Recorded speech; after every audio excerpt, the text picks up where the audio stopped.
ready to learn and experience the process of becoming a Medicare machine.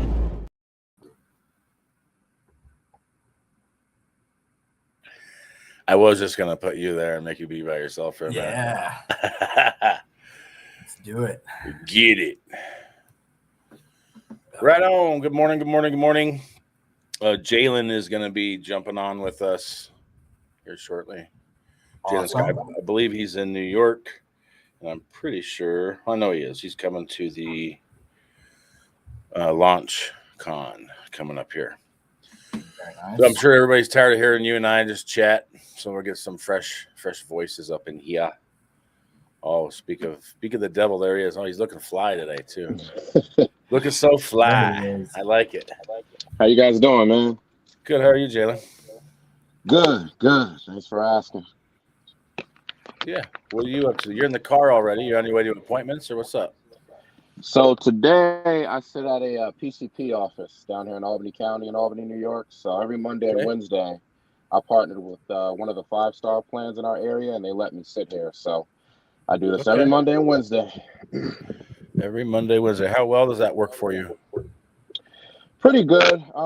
Usually for every 8 hours that I sit at like a Walmart or a PCP office, I probably get around 2 enrollments. So 2? It's not too bad. Mm-hmm. So talk to me about what you're doing while you're there. So, I mean, literally just sitting there, and as people go in and out of their doctor's visits, they can stop and talk to me about their insurance. But, you know, I try to have different carrier giveaways on the table, back scratchers, fly swatters, things like that, and plan information. And, you know, as they stop and talk to me, you know, that's literally how business is drummed up. So you, I can give you a few tips if you want. Sure. What I would do is go to Amazon and order a 12-inch prize wheel.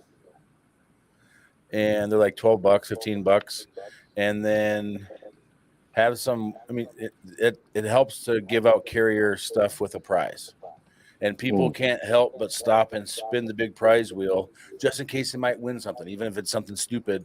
The act of winning feeds the brain dopamine, which makes them more apt to like you, and using that psychology against them. But I would have something there that is fun.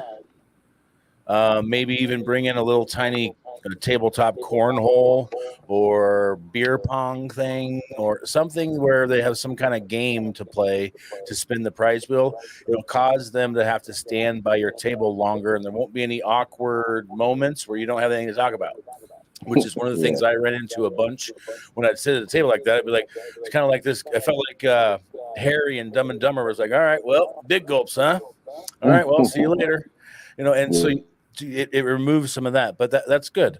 What else are you doing to write business? Sorry about that. I just got a call, so it cut out a little bit.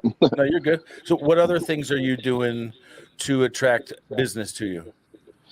Yeah, so when I started, man, I was doing a ton of research. I mean, I saw a bunch of your videos and interviews with Cody Askins. I followed the Medicare millennials, Ethan Gladwell and Kenny Layman's. And I realized that if you want to be successful in insurance, you always have to have people to talk to. And specifically with Medicare, you have to constantly be in front of seniors. So I told myself, I never want to wake up on a Monday, have nowhere to go, and have no one to talk to. So what I do is I buy weekly direct mail leads through Lead Concepts. And then I also have my own Facebook ads running now. And I'm licensed in 10 different states, and I give Facebook $140 a day to run my ads across 10 different states. The one campaign is I'm getting leads at like $6 a lead. And sometimes it's lower intent, but sometimes people genuinely want, you know, plan information, and you're able to help them. So right now I'm probably generating around 100 leads per week. I'm doing, you know, on the low end, maybe 8 in a week. On a good week, I've done 13. So maybe average around 10 a week. But it took a while to kind of hone in on a good system that would allow me to consistently produce at that level. So now between sitting, you know, at the doctor's office every Monday and Wednesday, generating those Facebook leads, generating the direct mail leads, you know, I'm probably doing around 10 apps per week. And I'm just trying to get that even higher. You know, I want to do 12 to 15 per week, you know, and be a guy who's doing, you know, 700 apps a year. So Yeah, that's Well, you're pretty not much it so you're far. not far off. Yeah. I'm curious. Other people are probably curious. How much are you spending to generate the 100 leads a week? So Facebook it's $140 a day, and then my direct mail leads are $590 per week. Um, and then I have an appointment setter as well, and I pay her $13 per appointment that So, she books. Hmm. have you been doing this since you started, or did you No, have to work your way up to that? worked my way up to it. Okay. So let me rewind a little bit. So initially, when I first started, I started with an FMO based out of Georgia. They literally provided like no training. So when I first started, I just had a Humana, Aetna, United Healthcare contract. And then as I was going to different broker trainings when I first started, just trying to learn the business, the Aetna broker manager in my area, he used to be the sales manager at my former employer when I worked in corporate sales. So he got me linked with another guy who was building an agency around here. And when I partnered with them, they let me know the opportunity to be able to sit at, the doctor's offices and sit at the Walmarts and things like that. And they helped me get contracts with 2 5-star plans in my area. So once I partnered with them, literally initially, maybe like my first 4 months, I was just doing retail events, just grassroots marketing. And then OEP, starting in January of this year, that's when I started doing the direct mailers, supplemented with my grassroots marketing on a weekly basis. And then by the end of OEP, that's when I started doing the Facebook ads. So it took a while to get to the point where, I've Yeah. kind of honed in on a sophisticated system.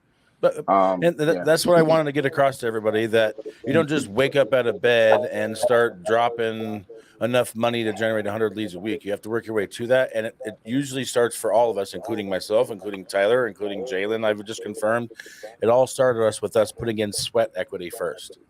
And Right. spending time in doctor offices and at fairs and at other events where we probably had nothing to walk by. I don't know how many empty parking lots you stood in, but I've stood in way more than I want to think about. But each time I stood in one, I learned something. Right. Each time I've done something, I've learned something, and you keep accumulating until you start to figure out what works. And so what you can see is Jalen had that progression of, okay, well, this works, so I'm gonna start doing leads. And then I'm sure the direct mail leads were fine. And then you're like, what else can I do to add to this? And so you started to reach out, or you joined a training, or you did something to learn about Facebook leads, and you started doing your own Facebook leads. And then that started to work. So you're like, okay, well, I'm going to put more money into that. And over time, it progresses up to where you get to a level where you'll have to find, because there is such a thing as too many leads. There is such a thing as too many leads, and you can get overwhelmed, and you can be like, oh crap, and not call your leads because you have too many. You can also not call your leads because you don't have enough. And it's amazing psychology of, like, even me right now, I'm sitting with probably 50 leads that I could make time to call that I haven't. Absolutely. Where there, and I think, and I try to think of like how I talk to my kids. There are starving agents across the country that would kill for my leads that I'm just staring at, and I have to respect that fact. And so that's part of being top 1%, though, is you grind, and that's another message for all you FMOs out there. If you weren't paying attention, what did he say in the beginning? I started with an FMO that offered no training. And so if you offer no training as an FMO, guess what your people are going to do? They're going to go to other people who do trainings, and they're going to steal your people, because the people who educate them are the ones they want to work with. Why would they want to work with someone that just gives a contract?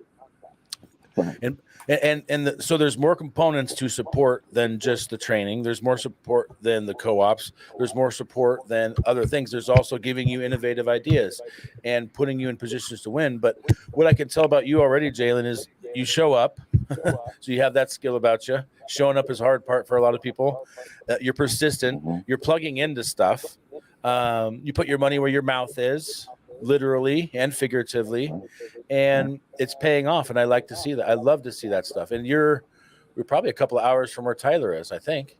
If you're in the Albany area, how far away is that? Where are you, Tyler? I'm over south of Buffalo, so a few hours. Okay. Yeah, Buffalo's about 4 hours from me. I've actually driven down there a few times for some football games. So I'm a Steelers fan. They always seem to play my Steelers week 1 for some reason. So I've driven there a couple times. Are you a Bills fan, or? I'm a Donkeys fan. I mean Broncos fan. Nice. Sorry about Russell Wilson. It seems like he just went downhill this past year. But yeah. We'll see. But yeah, no, to your point, Josh, you definitely have to invest in yourself. You want to treat this like a 40-hour-a-week job. Treat it like a W-2 job, and you'll get those results. I mean, this is literally your business, and I had to learn that, and it's been paying off. The more I just, delve into researching how you do things and how, the Medicare millennials do things. I follow this guy, Kevin Stevens. He's the investor guy. I think the Medicare mogul. I just take a little bit of everything from everyone and try to plug it into my own business and see what works, and you have to tailor it to your strengths in a way. And because you can only be you in the field. I can't be Josh. I can't be Tyler. I can't be Kenny Layman's. I have to be Jelon Scott, but I can take some of your styles and make it my own, so. I'm glad you finally said yourself in third person because I've been saying your name wrong, so I apologize. Jelon, not Jalen. Got it. Yeah. Nice. I like that. So, tell us, how long have you been in the business? So I'm coming up on my first year. My first Medicare appointment was August 17th of 2022.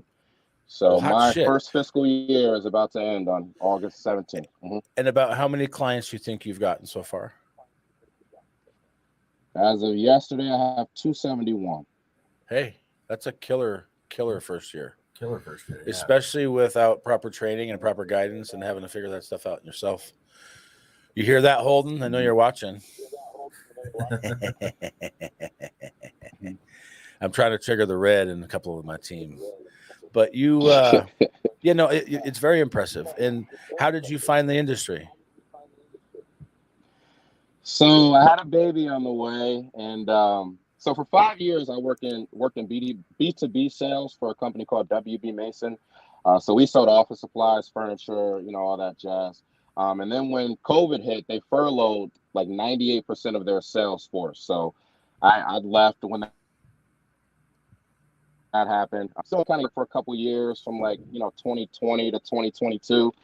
And then, my girlfriend got pregnant. I'm like, okay, it's time to get a real job, have some real income again. And so I'm on Indeed.com and looking for different sales jobs. And initially I was just looking for, B2B sales and looking to make, somewhere a little over six figures. But then, on Indeed.com, they have like a filter where you can raise the income limit for jobs that'll pay you over 200, over 300. So I just, increased it to 300. I found some ad about being a Medicare sales agent. And it was with that initial FMO who provided no training. They were very responsive when they were trying to onboard me and help me with my license. They're a recruiter. They're not a producer. They're a recruiter. That's all right.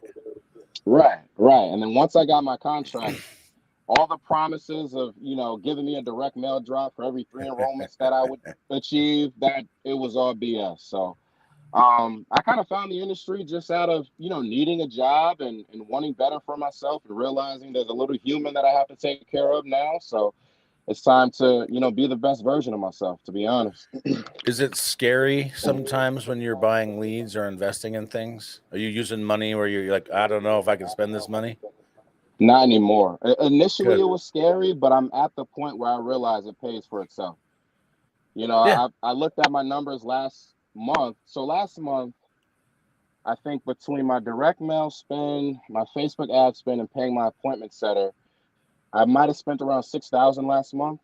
Okay. And then I did 48 apps. So if you divide, the 6,000 by 48, the cost per acquisition is really good. Are you targeting mostly turning 65 or are you targeting plan changer? Mostly plan change. I haven't done any seminars yet. I haven't done any T65 direct mail yet. That's kind of the next step in my evolution. Okay. Yeah. So I just got goosebumps thinking about the potential you have because I'm running the same kind of numbers. Mm-hmm. I was just sending my numbers to the team last night because I like to flex on them every once in a while. But I've done 13 apps in the last 7 days. 12 of them are turning 65. 7 of them included hospital indemnity. So I'm not even counting those apps, y'all. But in the last month, because I wanted to turn. I was going to buy a Bentley with cash. I'm sure you may have heard that, but I went against it, and I'm getting matching BMWs for my wife and I. But I did 57 applications in the last 30 days, and that's not including the life. That's not including the the ACA. I'm not throwing the ACAs in there. I've been doing a crap ton of that. And the point is, when you do that, because I spent about $6,500 last month. At this point now, for me, I'm not buying leads for me. If I buy leads, it's for the LOAs, it's for the team, it's for someone else. The only marketing I'm doing at this point, outside of referrals, is the seminars. But doing 1 week of seminars a month, I'm able to generate about 40 to 60 turning 65 folks a month, which is twice as much revenue and twice as likely to stay on the books for you because the retention's higher. Everything about it's better.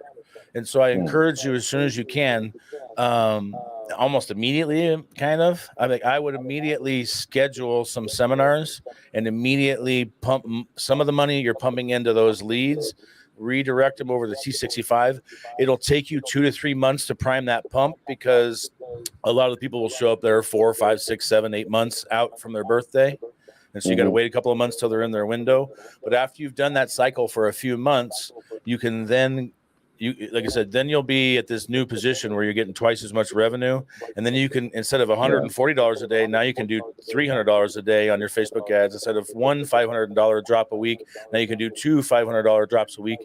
But every seminar I run, I'm usually between 10 to 30x on the return if I look long term. And that's only looking at first year. The first year, but if you look at lifetime value, then it's like 50x. And the thing about plan changers, when you're targeting those, I always tell everybody, how you get a client is the exact way you're probably going to lose the client.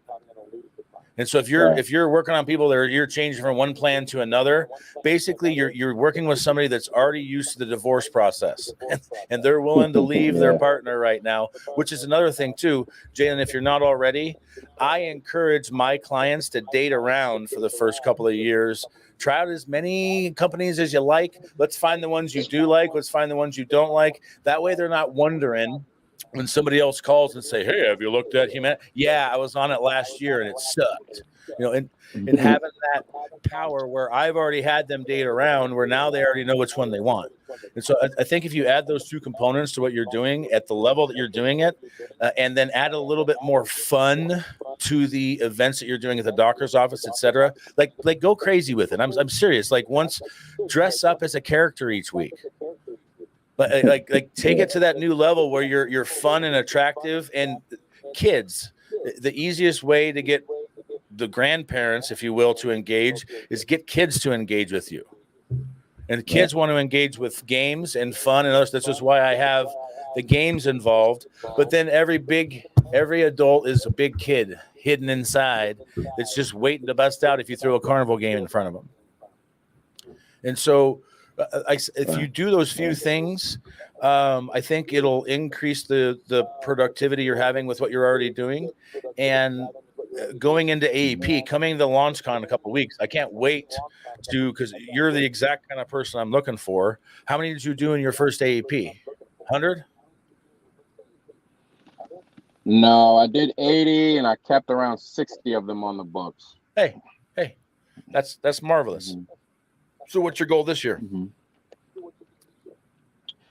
So my goal this year, I keep telling myself, I have a stretch goal of 200. If I want to hit 150, that's kind of like my floor. If I don't hit 150, I'm going to be mad at myself. I think 200 is low. And here's why. You've got 200 and how many clients now? 270. Okay, when you come to my LaunchCon, I'm going to teach you how to get 150 referrals out of those 270.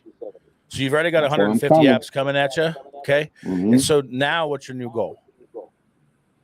If I got 150 coming at me, let's go for 300. Why not? Perfect. And that's exactly what I want to do to everybody that comes to this event, is teach you how to take your goal and double it. Mm-hmm. Take your goal and stretch it.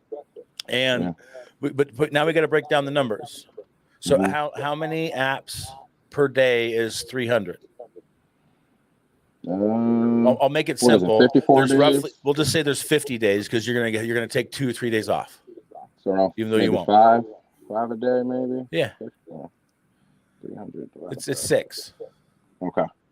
6 into 30 is 5. So we got 5 apps a day every day, including Sunday. So if you're not working 7 days a week, you got to skew this number. And the reason you want to reverse engineer these numbers is you got to realistically put in your brain, how many do I have to do a day? And what you start to do is, I'm giving a little bit of the LaunchCon away right now, but it's just a taste. Okay, so you want to come for the whole enchilada.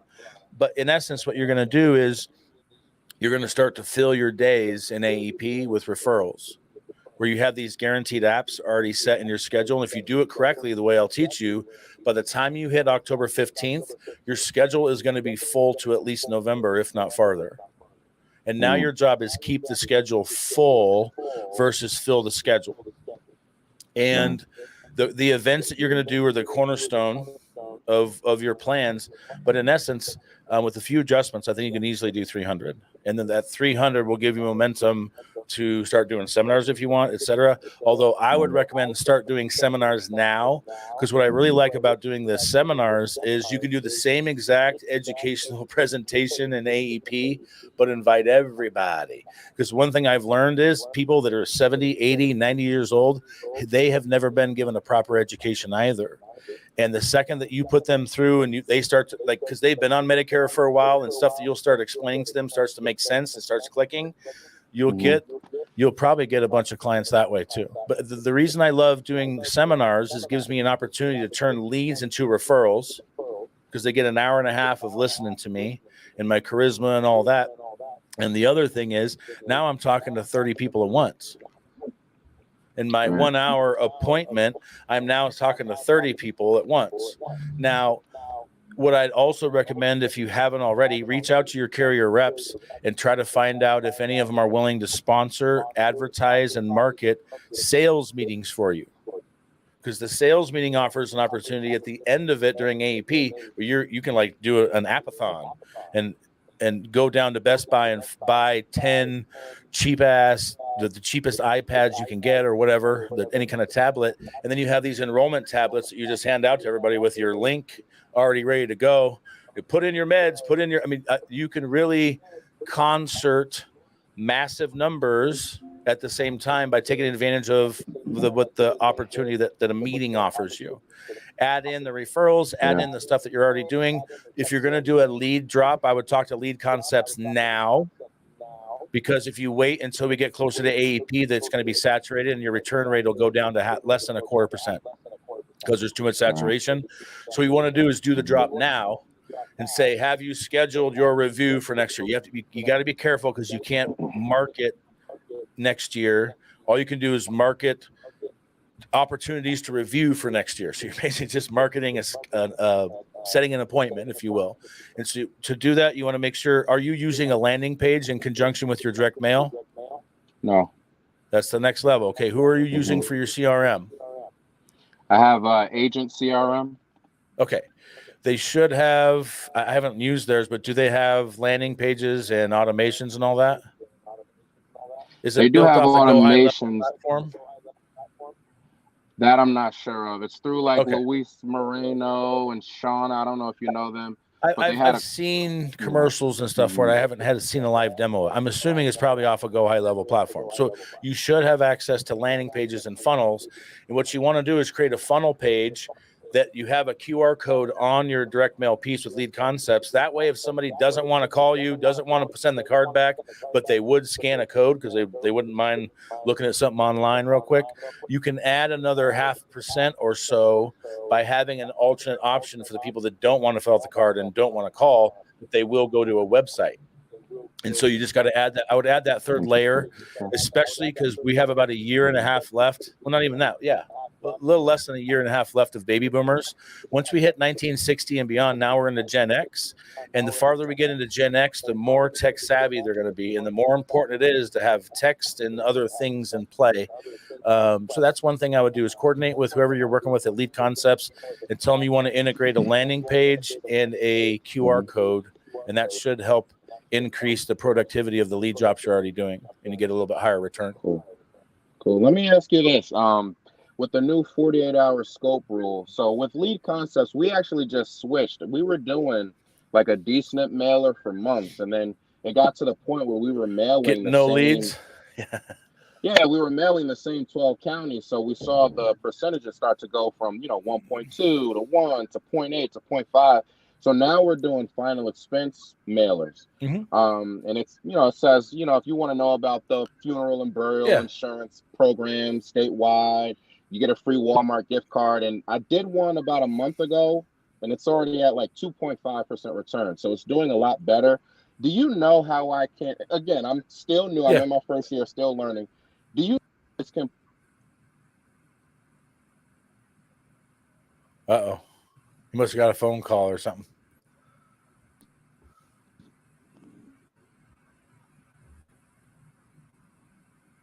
Everybody's like, oh, it was getting good.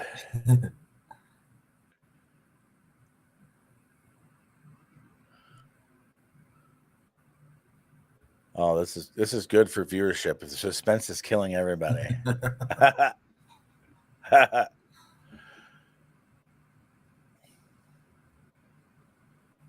Oh, snap. We lost him completely. He's going to come back. All right. Well, we'll go to his question in a second. This has been good. So, yeah, if you're out there, I agree, Terrence, if you're still watching, this is a good interview. And I really do want to keep doing these. So this is fun for me. Seeing budding all-stars is one of my favorite things. And then helping them just cut a couple of corners and smooth a couple of edges out to really, really take off. So if you do 270 in your first year, there's no reason you can't do 1,000. No. Oh, I got to throw him back in now. He's back. He's live. Hey, my bad. I keep getting these calls, and it's like destroying it. Like there's this woman, Patty from Aetna. She's like their events coordinator. She's finding all these different events for me to just go table and work. So she's been blowing me up about this cornhole event. She wants me to work at a senior living center. But what I was going to ask is, with final expense direct mail pieces, can I go sit with that person, talk to them about final expense that first day, and if they mention Medicare, go back 2 days later and help 100%. Yes. Yes. And if they don't mention Medicare on your follow-up call, when you're going to check on the policy a week or so later, when you're going to follow up with them, you've now separated from that, and it's a separate appointment. Do you want to know how to guarantee they're going to ask you about Medicare? Probably where it asked me about Medicare badge or hat. Just you're not branded right now. You're flexing Nike. What's the name of your company?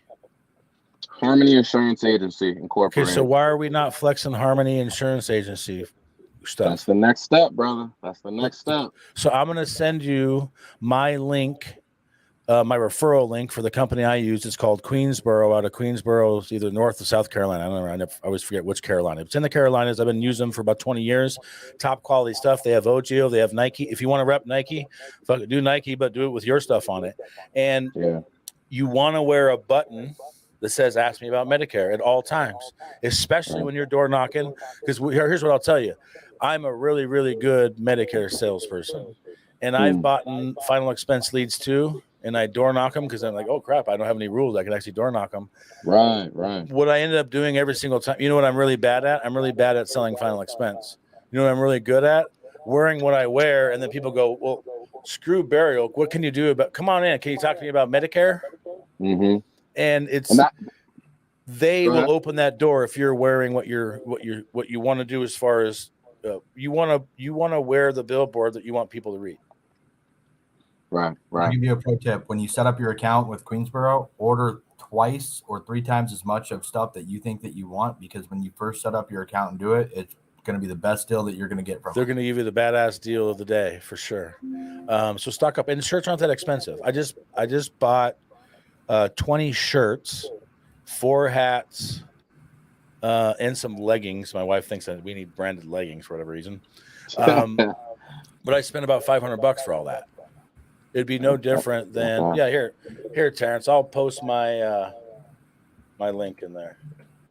Might as well get something out of it. I've never, I gave all these recommendations. And I'm like, well, I should have like an affiliate link or something, but I'm actually doing this one. So let me do that. Yeah, that was my other question regarding, door knocking compliance, because I got called out by a broker manager for door knocking.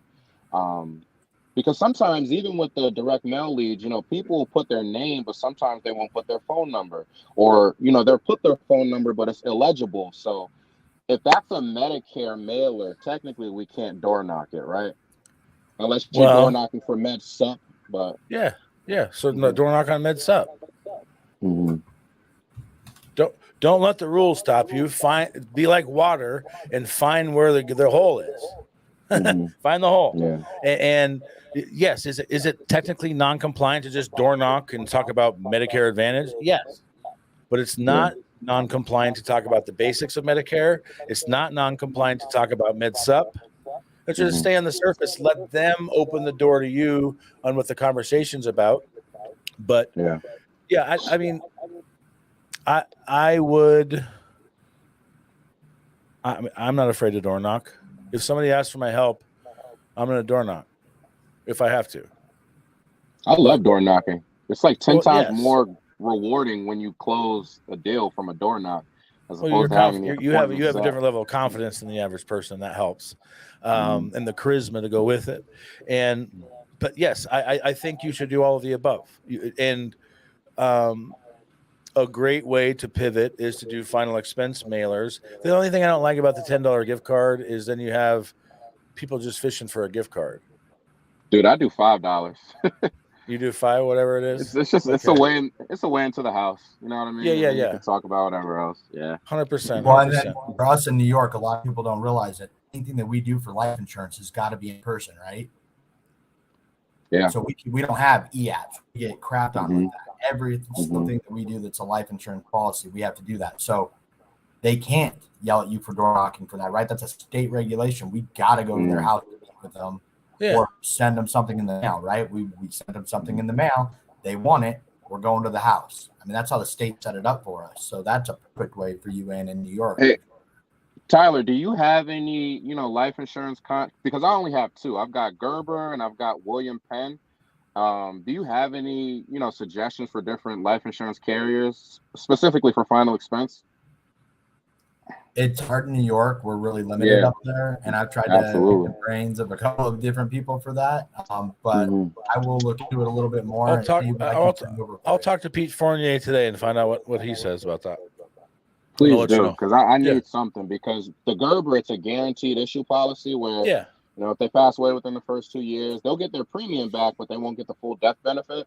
Right. And then with William Penn, they only have paper apps, and it's, I don't know.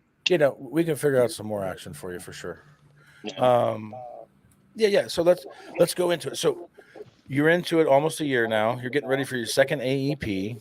You set this goal of 300, which basically will double your book of business if you pull it off, right? So what's next after that? It's just doubling down next year. I mean, next year I want to do 600 to 700 apps. So in order to do that, I would like to get to the point where I'm in a financial position to double my Facebook marketing or do 2 direct mail leads per week as opposed to 1. But I really need to kind of look at my numbers and see where most of my production is coming from. Is it coming from the grassroots marketing events? Is it coming from the Facebook events? Is it coming from the direct mail? And really getting my cost per acquisition on each of those and seeing where I need to spend more of my time, and then doing some of the things you talked about. I'm not doing the T65 seminars yet. I'm not doing, some of the referral partner things that you mention a lot on your lives. What's the reason you're not? I think it's a little bit of comfort with my current system. And I keep telling myself, once I come to your event or next year, I'm going to start doing it. But that's just an excuse, and it's just procrastination. I should start doing it right now, So I have no excuse for not doing it. You're waiting for someone to show you how to do it right. right? So Sure. that's all. So that's all I would say you're missing is having someone just give you the ingredients, because all you need is the PowerPoint, and then the how to advertise is simple. It's similar, like how you use lead concepts. We use a company called Leading Response. We've been using that for the last couple of months, and it's been very, very, very effective at filling the room. And not all rooms get filled, but most of them do. And that's all you need is someone to show you. Because my guess is either you figured it out on your own or someone showed you some of these other things that you're already doing. Like you went to somebody's training, or you went to somebody's something, and somebody told you about, hey, do direct mail lead drops once a week or whatever. Somebody told you that, and then you tried it, and then it worked, and so you did more of it, right? And that's the same thing with the seminars, with everything. And that's the point I always try to make is this is a lot like fishing. The analogy crossing over into fishing is so deep for me because there's so many different species of fish. Like you, did your dad, grandpa, somebody take you fishing as a kid? A couple times. Okay. We weren't big into it. They probably had a method of how they fished. Yes. So like my dad loved sitting on the bank drowning worms. So we'd bottom fish or bobber fish with nightcrawler. That was like the only kind of fishing my dad did. And to some degree, it was very effective if you pick the right spot to fish. So if you have the right location, then you can sit around and drown worms because you're in the area where the fish are. But if you're not, then you have to take an approach more of an act. Like for me, when I go fishing, I'm a sight fisherman, and I like to go for bass. And so I'd rather walk around the pond looking for bass that I can see and then trying to beat the fish that I can see rather than beat the fish I can't see. And doesn't make my method of fishing better or worse than my dad's. It's just different effectiveness, and it depends on what your preference is. Right. And if you're comfortable in one spot doing one kind of thing, there's nothing wrong with being niched. I know a lot of people that are very niched. In fact, one of our old uplines, the top agent in there, I don't know if he still is, he was very, very niche to the point where all he did was food banks. Every single bit of app he did came out of food banks. It did like 40 to 50 apps a month, 1,100 apps a year of all dual. Now, what's the great of dual is you have an opportunity. The negative of dual is you can lose it just as fast as you get it. And that's part of our game that we're playing is it's one thing to help a person. It's one thing to get an application.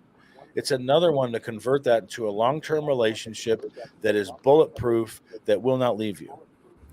Yeah. And so being in New York, we have a whole different game that I've been learning over the last 2 years since moving up there, right? And to answer Terrence's question, no, Aetna is not in New York. They're there for MA and drug cards, but they're not there for subs or the life policies, final expense. And that's why I was looking it up to double check. But in New York, we have we've got guaranteed sup, right? Year round, whatever. You got a plan, you can get them at they're priced through the roof because anybody can get them. So nobody buys them until they need them. Or they just have that kind of money and the flexibility. But the other thing that we deal with is that everything's a damn special election period, right? We got there weren't enough people. They didn't have enough. Every snowstorm, snowstorm in Buffalo, statewide, SCP. There's not enough guards in the prison over on Long Island. Oh, statewide SCP. Whatever. Did you see the gun violence one? Yeah, 2 of them. So we run into that battle with, you can get plan changers, and that's a good way to, market and pick up some people. But to Josh's point about as quick as you can get them and lose them, when you're getting into that T65 seminar market, that's going to be kind of your isolation point where you can lock them in at the beginning, take them through a great experience. And then when some schmuck shows up, hey, look at this, we can do you with this with the shiny. They're calling it's Jalan, right? Did I say that right? Jalan, yeah. Jelani? Yep. They're called Jelani. Not Jelani. Come on now. Well, that's what I said. I can't. Jalan. I'm working out of a hotel today. But they're going to call you. They're not going to call. They're not going to just take this guy's word for it. They're going to call you to see any validity on it because you're going to tell them up front, hey, there's going to be the bright shiny. If you ever have questions on those, someone's talking to you about how great some dental is or food card is, call me. I'll help you out. Now you're the guy from the get-go. That's going to be the best way to lock in business and maintain your book for the lifetime value in New York, where we have a lot more challenges in front of us for that captive residual to be able to maintain that and have that retention rate. Right. Yeah, I literally just had a situation last week where the woman had Medicare Part A, but she needed Part B. So, I filled out the paperwork. I brought it down to Social Security. Come to find out she needs her employer to fill out, some sort of paperwork saying that she had L564. coverage. Yes, L564. Yeah, so it was like a 2-3 week process of getting her Part B so that we could eventually get her Medicare Advantage plan. And I remember thinking, like, sheesh, this is why I don't work with people who are trying to get onto Medicare, because it's so much more work sometimes. But then when you get, the $600 commission as opposed to $100 for, the prorated at this point in the year, it makes up for the time that you put into it. Yeah, no, for sure. And that's the other thing, when you're working all plan changers, right? Your commission, if you write one in January, you're going to get the 275, right? 250, 225. When we get to the end of the year and you're writing people who are changing, moving, whatever for November, October, that last quarter, you're getting crapped on. I love my October, December birthdays, right? Because I get them on the 1, 2, 3 months. You get that $600 first year commission on them for turning 65, bang right into renewals. So not only are you getting that boost at the end of the year where people are starting to run low on marketing, right? Because you've been pumping in AEP and you're waiting. Josh does that every year. Runs himself out of money at the end of the year. No, I didn't do it this year. No, I was talking to Aaron. This time last year, I was down to $4,000, and my payroll is like $13,000 every 2 weeks. So there was something that had to give there, but luckily it all worked out. This year, I'm not anywhere near that. So, but we had a question. What's the conversation like when calling your current book of business to generate referrals for AEP? That is a wonderful question, Terrence. And honestly, it's the deep part of what we're going to be talking about at the AEP LaunchCon, and same thing with the Crush AEP virtual. So I would jump on either one of those. But in essence, the conversation is you got to tell them what your goal and your mission is, get them behind your mission, and use their what I call guilt for good or reciprocation obligation for them to want to give something back. And so I go through in depth on how that works, but it's more than just one conversation. You got to set the table and some other things to make that effective. But great question, Terrence. And that's exactly why someone should come to Knoxville, Tennessee, 25th and 26th of this month for 2 days of not just me, but a bunch of other top producing AEP agents to pour into you and give you the exact ingredients, the exact playbook, the exact systems and processes that I and Tyler and other people have used to my highest is 557 in AEP. And that year was insane. Best way I can put it. It was insane. There was several days where I had more than 40 in one day. And how does that set up? Well, the rules are different now. I don't think it's possible now because the 48-hour scope rule and other stuff. Like for me, my stretch goal this year is 400. And it's going to be difficult to pull that off in some regards, except for the only advantage I have going for me and us is most people are procrastinators.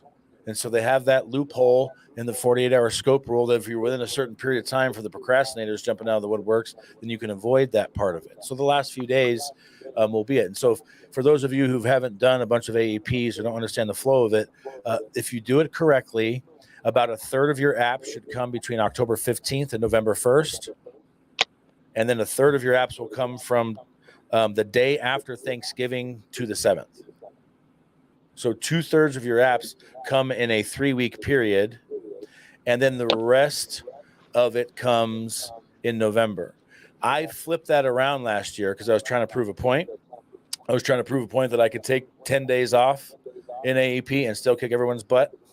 And so I did more apps in November this last AEP than I did in the rest. So I kind of flipped the script this year, and I kind of focused on that how do I get the procrastinators to come out early, and how do I get the planners to give me a minute and just not do everything in the first 2 weeks.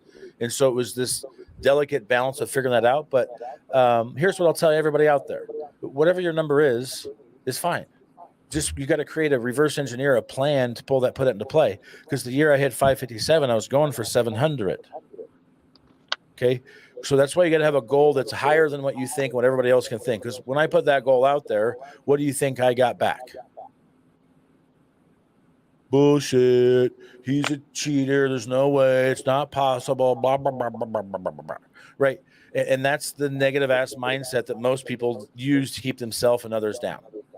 Instead of that, you just got to start visualizing you doing it, visualizing it happening, and then start training for it. Like I said, for me, today I woke up 5 minutes earlier today than I woke up yesterday. Tomorrow I'll wake up 5 minutes earlier, and so on and so forth, where I'm training my body to stretch my circadian clock to where I feel normal from 5 a.m. to 11 p.m. And it's that grind of that day, 7 days a week. If you haven't done that before, it's not as physically hard as it is mentally hard, especially when you have in my opinion, stupid ass Thanksgiving in the middle. Because every time I take that day off on Thanksgiving and my body does not want to go back to work the next day. I'd be much better off if I could just grind all the way through and then take a break. It's kind of like running a marathon, and then halfway in the marathon, you take a 3-hour break. Your body would shut down. You'd be cramped out. It's just an awkward situation. So you got to plan that into it. And change your mindset where instead of this last year, instead of me being all, I don't want to go back, it was hell yeah, I only got 10 days left. Let's do this and let's get this over with. Like, let's really push through and push hard. Go ahead, Tyler. I can feel it coming out. Oh, I wanted to ask, like, specifically, since this is going to be your first year going into it. I mean, you did a great job last year coming into it. You've had an awesome first year getting ready to hit your year mark. Congratulations on that again. But what I'm curious about is we talked about having like an appointment center and help out with some of that stuff. Do you have anyone on the admin, on the back end that you're doing as an assistant, whether it's a virtual assistant, anyone else, or how you're planning on being able to do your retention piece for your current book during the EP to build that into your sales as well?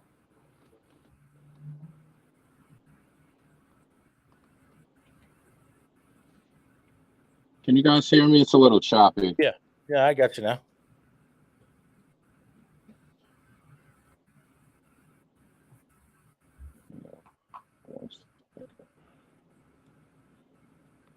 Oh. Uh-oh. Can you guys hear me? Yes.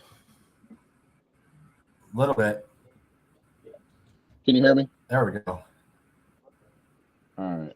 I think your question was, do I have an admin yet? Yeah, you have an admin, like prepping for AEP. I'm curious what's going to be different for you this year to take care of the back end maintenance for retention.